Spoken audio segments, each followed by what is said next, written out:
Marcus Lemonis has really stepped it up, and he'll be sponsoring a lot of trucks this weekend here at Las Vegas Motor Speedway. And we're also going to talk about the Cup TV ratings and Xfinity Series TV ratings and the Circuit of the America tire test. Let's go ahead and just jump straight into it. What's going on, guys? It's Daniel, and welcome back to our video. Today, we got a lot of NASCAR stories discussed here today on the channel. Let's go ahead and just jump straight into it. We're going to start off all the sponsorship and paint scheme news that we've gotten over the last couple days. Let's go ahead and just jump straight into it. Let's start off with Bubba Wallace's 2021 Columbia paint scheme. Now, we saw already a Columbia paint scheme for the Busch Clash, but that was a different Columbia scheme that we saw that Ty Dillon drove. This paint scheme is a lot different. It gives me a little bit of vibes back to when Michael Jordan played in his college. And really, in my honest opinion, this paint scheme looks really, really awesome. I like the colors overall a lot. This is a great paint scheme. This is the second of the 5 paint schemes we've so far have seen from 2311. We've already seen a DoorDash scheme. I'm hoping to see those other paint schemes really, really soon. And we'll see this car at Las Vegas Motor Speedway and more races in 2021. I really do like this paint scheme a lot.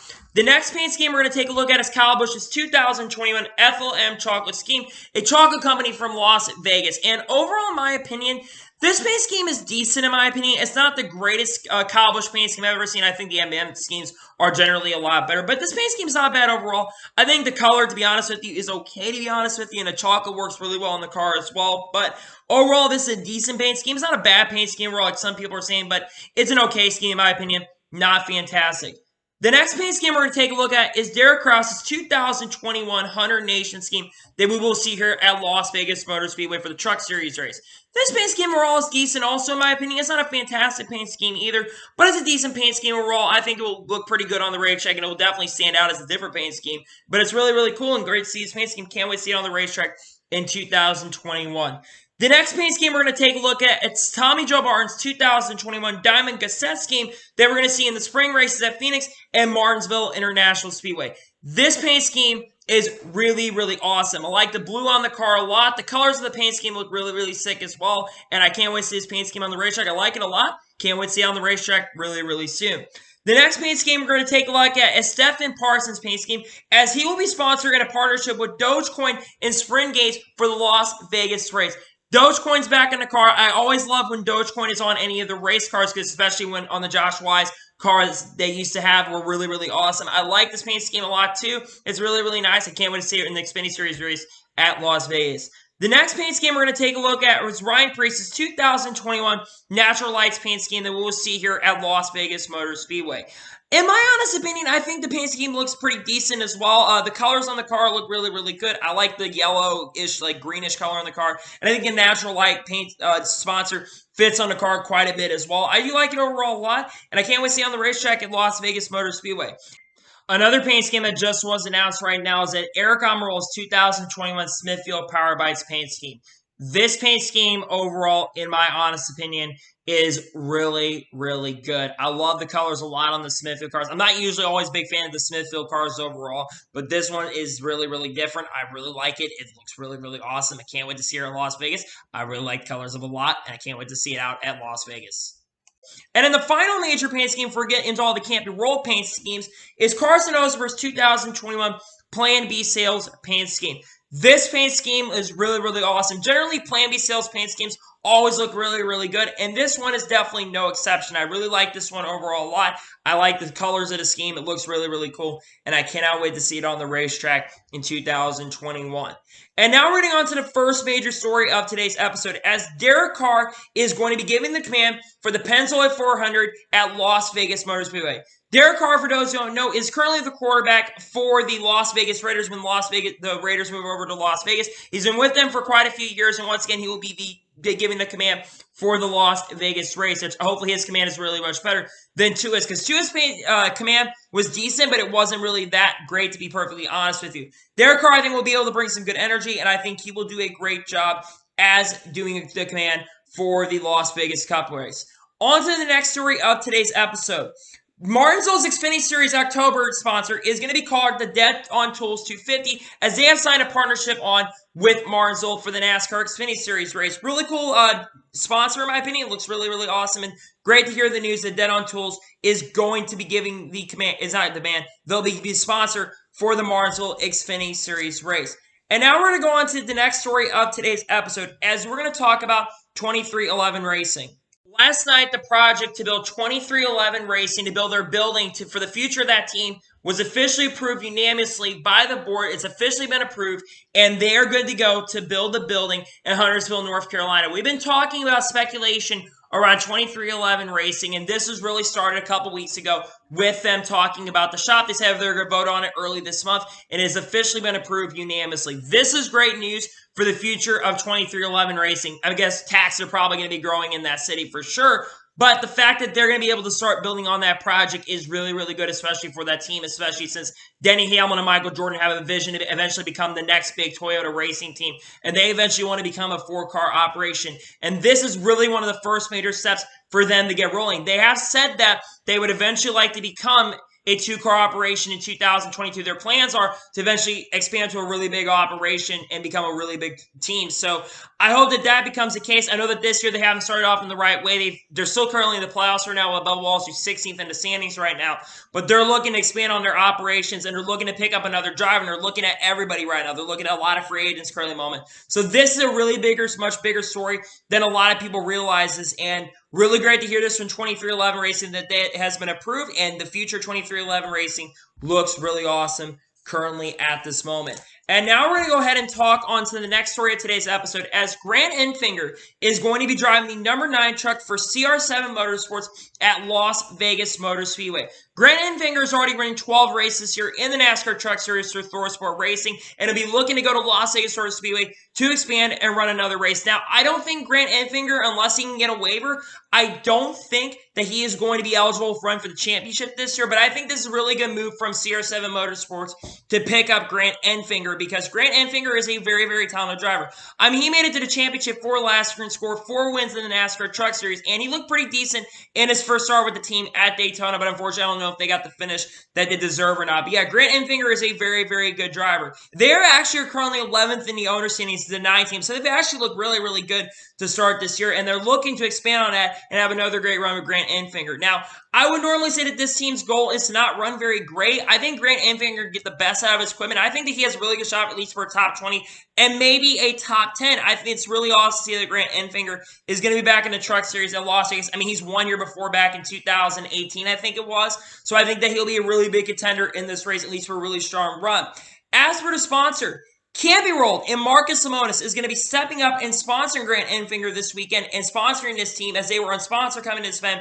They will be sponsoring Grant Enfinger, and I'm wondering if Grant Enfinger is going to run a lot more races in 2021. This is a story that definitely we're going to have to continue to watch and keep monitoring. But yeah, really cool to see that Grant Enfinger is going to run, and great news overall on that front. And now we're getting on to the next major story of today's episode. It was just announced literally a few minutes ago that Texas is officially opened up to 100% capacity and everything, and they have ended the mask mandate that has been taking place in the Texas area. As COVID cases continue to go down, Texas is the first official state to be opened up. I'll be honest with you, I would not be shocked if a lot more states are going to be following this route, as they will be opening up and more things continue to open up across the country. I mean, Michigan just announced that they're going to be slowly but surely opening things up. Texas is officially done, as it is Texas Independence Day. They have officially announced as the first state to reopen everything back up. And I think that this is very huge overall. Now, is NASCAR going to be wanting to play it safe for their upcoming events, or are they going to basically go full 100% capacity? Could this be the first official weekend where there is a chance of having 100% capacity at upcoming races? There's definitely a really good possibility on that, but I would not be surprised if NASCAR, especially for the Circuit of Americas race and for the Texas Motor Speedway race, I would not be shocked at this time if they still played a little bit safe and they go with 50 or 75%. But yeah, this is really good news for the people in Texas. The fact that they've opened up 100% capacity is really, really awesome. And like I said, I would not be surprised if some other states start doing the same thing and they continue slowly but surely open back up. But yeah, this is really awesome news for the people of Texas, and great news here overall for Texas. And now we're going on to the next story of today's episode, as last week we talked about how Kyle Busch was going to run the Bristol Dirt Nationals the week before the Cup Series race heads to Bristol. It was just announced earlier today that Joey Logano and Kyle Larson are also going to be running the Bristol Dirt Nationals race alongside Kyle Busch to get some more experience at Bristol International Speedway. Kyle Larson does have a lot of dirt nationals experience. Well, a lot of dirt racing experience. We know he's won a couple Chili Bowl national races. He's also won a couple late model races as well. So I think Kyle Larson is going to be really, really good at this point, and I think it will give him a lot more experience this year and give him an opportunity to run much better. As for Joey Logano, I think he's continuing to get a lot more practice, and I think guys like Joey Logano and Kyle Larson, the fact that they're going out there and they're winning to run races at Bristol and willing to run dirt racing is going to make them have a much bigger advantage compared to other race car drivers who are not as used to being on dirt. I think some of those guys that have not run on dirt should have already ran, to be honest with you, and got a lot of experience, because these guys that are running right now are going to have a bigger advantage than the guys that are not running. Guys like Kyle Busch, Joey Logano, Kyle Larson, and Chase Elliott are definitely going to be a lot more competitive for sure than, which Kyle Larson's the only one in my opinion that would have been overall really competitive had he not had the experience. But those guys are definitely going to have a lot more experience, and I think that this is a really, really huge story, and congratulations on that front, and good to see that they're going to be running that event. And now we're going to go ahead and get on to the next story of today's episode, as we're going to talk about some updates regarding the Circuit America tire test. Last week, we talked about how there was going to be a Circuit America's tire test that was going to be taking place today. Brad Keselowski, Chase Elliott, Mark Truex Jr., people representing each manufacturer, are out there currently running at the moment. Now, at this moment, they're running the 750 horsepower package test at the moment. Now, what's very, very important to know is that they have not 100% confirmed which package they're going to run. Are they going to run the regular road course short track package, or are they going to run the package that they ran at the Daytona road course last year? That's what they're testing. Now, some updates to know. Brad Keselowski says that they're going 150 miles an hour on the fastest parts of the track. Like I said, they're testing multiple packages to see what NASCAR is going to do at the site. I think that this test is really more important. I'll probably talk more about the test later in the week if more details continue to come out, because they're still currently testing the moment, but this is all I can currently gather at the moment. But I think it's really important for those because Brad Keselowski, Chase and Mark Truex Jr. are overall guys that are overall really good at road course tracks. So I think that those guys are going to have a bigger advantage compared to other race car drivers. But yeah, it is really cool that they're currently testing a Circuit of the Americas, and hopefully the test continues to go very well. And we'll talk more about the test later in the week. And now, more comments have come out from the Circuit of America's tire test that took place earlier today. We're going to go ahead and talk about that very, very quick. So, Chase Elliott had this to say about going to the Circuit of America's tire test. The track is fun. It has a lot of characters to it. I feel like I've never been here. I've never seen it in person before today. Really haven't watched a ton of races here. So it's really been a pretty steep learning curve for me. Trying to piece together all the different parts of the track and understand where you need to be good and how to make it flow. I'm trying to learn, but it's been fun. I hope people will come out and give it a chance. It's a different type of racing. Mark Truex Jr. also had this to say. It feels like this is kind of part of Sonoma, part Watkins Glen. There's some fast sections, some slow sections. It's got the older asphalt wearing tires are more like Sonoma, but it's got the really high-speed straights and the really hard-looking braking zone like Watkins Glen going down the backstretch. It's a mix of both. It's got a little bit blind corner, up and down elevation, change like Sonoma. It's pretty unique. It's all about markers and points of the track, and when you turn in and when you gear in, and how much you're carrying in, finding the brake points and all those things. It takes over 2 minutes to get around here, so if you make a mistake, you've got to wait 2 minutes to correct it, and you can't forget about when you come back around. It was interesting to do it and a lot of fun to do it. And now we're going to go ahead and talk on to the next major story of today's episode, the first of two major stories of today's episode, as a matter of fact. Marcus Lemonis has really stepped it up to the plate last night. Last night he said on Twitter that he'll be sponsoring unsponsored trucks at Las Vegas Motor Speedway. Now, basically the way for these teams to get the sponsorship is he said that it was $15K for a wrap truck. He would pay $15K, as a matter of fact. $20,000, $5,000 if it gets a top 10, $35,000 with the top 5, and $50,000 with a win at Las Vegas Motor Speedway. Now, quite a few drivers have already stepped it up to the plate. Currently, at the moment, I think there's been 8 or 9 drivers at this time that have stepped it up to the plate, including Grant Enfinger. The drivers that have basically accepted the challenge up to this point have been Tyler Hill, Jordan Anderson, Dawson Graham, Parker Kligerman, Sheldon Creed, and Rafael Lessard are the drivers currently, and there's potentially more drivers that are going to be stepping up to the plate and sponsoring with Marcus Lemonis. The fact that, and some of these schemes, by the way, I'm showing you on the screen, are really, really cool. I like the 2-truck scheme very, very well. I like Dawson Cramp's scheme a lot. I like Rafael Lessard's scheme a lot. I'm liking a lot of these paint schemes that have been coming out overall from this, and this is a really, really awesome scheme. A lot of these schemes are really, really awesome, to be honest with you. But I just want to talk and give a huge shout out to Marcus Lemonis on a lot of great things that he's been doing overall in NASCAR. And I mean, a lot of the incentives. I mean, this year, Camping World came back to sponsor the Truck Series. There's been so many incentives he's been doing.